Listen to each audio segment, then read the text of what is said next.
Hello, നമസ്കാരം. എല്ലാവർക്കും നമസ്കാരം, നമസ്തേ. ഞാൻ ഇന്ന് ഈ വീഡിയോ ചെയ്യുന്നത് കുറച്ച് ദിവസത്തിന് മുമ്പ് ഒരു വാർത്ത കേട്ടു. ടാറ്റയുടെ കമ്പനിയിൽ പിന്നെ തുണികളെടുക്കാൻ പാടില്ല എന്ന് പറഞ്ഞ് ശക്തമായിട്ട് പറയുന്നൊരു സംഘടന. നിങ്ങൾ വാർത്തയിലൊക്കെ കേട്ടിരിക്കാം. പക്ഷേ ഇതേ അവസ്ഥ വർഷങ്ങൾക്ക് മുമ്പേ ഉണ്ടായെന്ന് പറഞ്ഞാൽ പാകിസ്ഥാനും ഇന്ത്യയായിട്ട് ക്രിക്കറ്റ് കളിക്കുമ്പോൾ അഫ്രീദി സെഞ്ചുറി അടിക്കണം, പിന്നെ ഇന്ത്യ തോക്കണം. അങ്ങനെ ഉള്ള ആയിട്ടുള്ള ആൾക്കാരുണ്ടായിരുന്നു. ഞാൻ ബോംബെയിലിരുന്നപ്പോൾ ഇന്ത്യ തോക്കുമ്പോൾ പടക്കം പൊട്ടിക്കും. ഈ വൈരാഗ്യങ്ങൾ മനസ്സിനകത്ത് ആൾക്കാർ വെച്ചിരുന്നിട്ട് ഹിന്ദു മുസ്ലിം ബഹളങ്ങൾ തുടങ്ങിയപ്പോൾ അവർ പറഞ്ഞുകൊണ്ട് തന്നെ അടിക്കുന്നത്. എന്നിട്ട് പാകിസ്ഥാൻ ഇവിടുത്തെ ചോറ് തിന്നിട്ട് പാകിസ്ഥാൻ സപ്പോർട്ട് ചെയ്യുന്നെന്ന്. അതേപോലെ ഇസ്രായേലെന്ന് പറഞ്ഞ രാജ്യമെന്ന് പറഞ്ഞാൽ ഇന്ത്യക്ക് വേണ്ടി പല സഹായങ്ങളും ചെയ്തിട്ടുണ്ട്. കാരണം എന്ന് പറഞ്ഞാൽ ഇവിടെ യുദ്ധം വന്നപ്പം ഇസ്രായേലിൻ്റെ ഇന്ത്യക്ക് വേണ്ടി ഒരു ഇതും പിന്നെ എതിർത്ത് പറഞ്ഞിട്ടില്ല. ഇന്ത്യക്ക് വേണ്ടി സപ്പോർട്ടാണ് ചെയ്തിട്ടുള്ളത്. പക്ഷെ ഇന്ത്യയിൽ ഇത്രയും ആൾക്കാരെ പിന്നെ വെടിവെച്ച് കൊന്നപ്പം ഇവിടുത്തെ ആ സംഘടന എവിടെ പോയിരുന്നു? അവർക്ക് വേണ്ടി വന്നിട്ട് പറയാൻ വേണ്ടി ചൈന വന്നിട്ട് ഇന്ത്യക്ക് വേണ്ടി എതിർത്ത് നിന്നപ്പോൾ ഈ സംഘടന ഇവിടെ ഇല്ലേ? അതുകൊണ്ട് നിങ്ങൾ പറയുന്നത് തെറ്റാണ്. നമ്മളിപ്പം വന്നിട്ട് ഒരു രാജ്യത്ത് നമ്മളെ ഒരു ആവശ്യം വരുമ്പോൾ സഹായിക്കുന്നവർക്ക് വേണ്ടി നിൽക്കും. അവിടുത്തെ പ്രശ്നം അവർ തമ്മിൽ തീർക്കണം.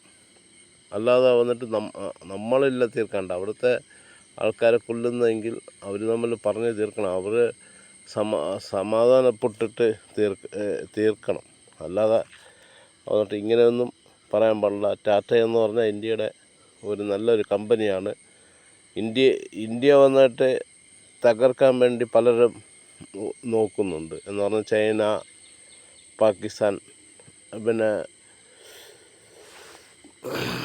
ഇന്ത്യയിൽ നിന്ന് പിരിഞ്ഞു പോയിട്ടുള്ള രാജ്യങ്ങൾ തന്നെ ഇന്ത്യയെ തകർക്കാൻ വേണ്ടി നോക്കുന്നുണ്ട്. ഇന്ത്യ എത്ര തകർത്താലും ചതിയും വഞ്ചനയും ഒരിക്കലും നിൽക്കത്തില്ല.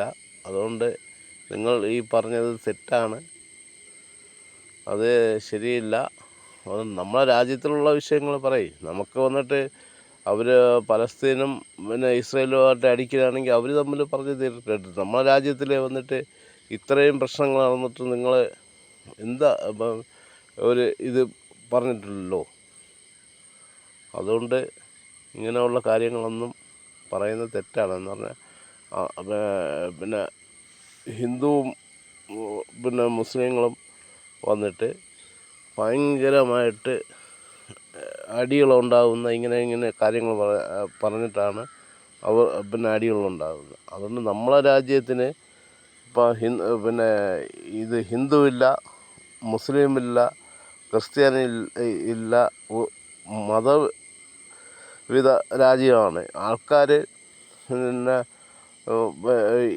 ഇന്ന് ഹിന്ദു മുന്നണി അങ്ങനത്തെ മുന്നണി എന്നൊക്കെ പറഞ്ഞു ആൾക്കാരിവിടെ വർഗീയത ഉണ്ടാക്കി പല പ്രശ്നങ്ങളും ഉണ്ടാക്കുന്നുണ്ട്.